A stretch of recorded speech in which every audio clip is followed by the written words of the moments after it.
6 foot figure এবং muscle, Salman খানের যে মাসল, এদের সামনে গেলে আমি রাসেল মিয়াকে পিয়নের মতো মনে হয়।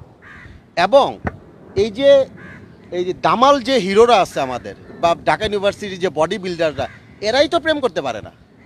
আমার মতন এমন অসুস্থ একটা মানুষ, ধরেন আমি এর আগেও একবার বলছি, এটা নিয়ে কিন্তু অনেকে বলছে, দেখেন আমার যে লুকিং, আমি নিজেকে খুব অসুন্দর একজন মানুষ মনে করি, এবং আমার যে মাথার যে চুলের কাটিং, তারপরে আমার বডির যে কন্ডিশন, এরপরে আমার সাথে একটা মেয়ের সম্পর্ক করা তো দূরের কথা, একটা মেয়ে আমাকে ভালোবাসবে, এটাকে আমি অনেক ভাগ্য মনে করি।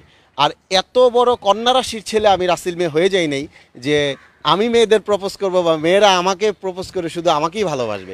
এই পৃথিবীতে মানে আমাদের এই ছোট্ট বাংলাদেশে মানে টল ফিগার এবং ছেলেদের অভাব আছে?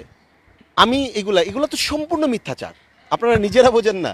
আমি আদালতে ওনার প্রত্যেকটা বিয়ের কাবিননামা মহামান্য আদালতে জমা দিয়েছি।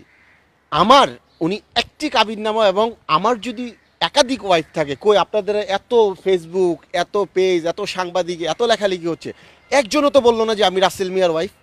এফডিসি মানুষ চিনে না, বিভিন্ন চ্যানেল মানুষ চিনে না, তো এখানে তো গিয়া উঠতো যে আমি রাসেল মিয়ার ওয়াইফ, রাসেল মিয়া আমাদেরকে স্বীকৃতি দিচ্ছে না।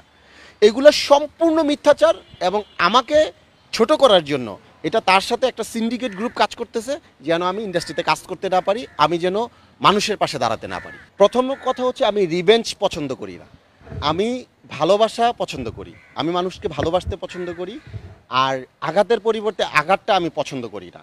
তারপরেও একটি অভিযোগ এবং একটি মামলা আমি তার ব্যাপারে, আমি এটা বলবো অলরেডি করে ফেলেছি, আবার বলবো করি নাই। সেই মামলাটা হলো যে বাংলাদেশ চলচ্চিত্র শিল্পী সমিতিতে উনি আমাকে যে অভিযোগটা দিয়েছেন, এইটা ওনাকে প্রমাণ করতে হবে বিজ্ঞ আদালতে যে এইগুলোর সাথে আমার সম্পর্ক আছে কিনা।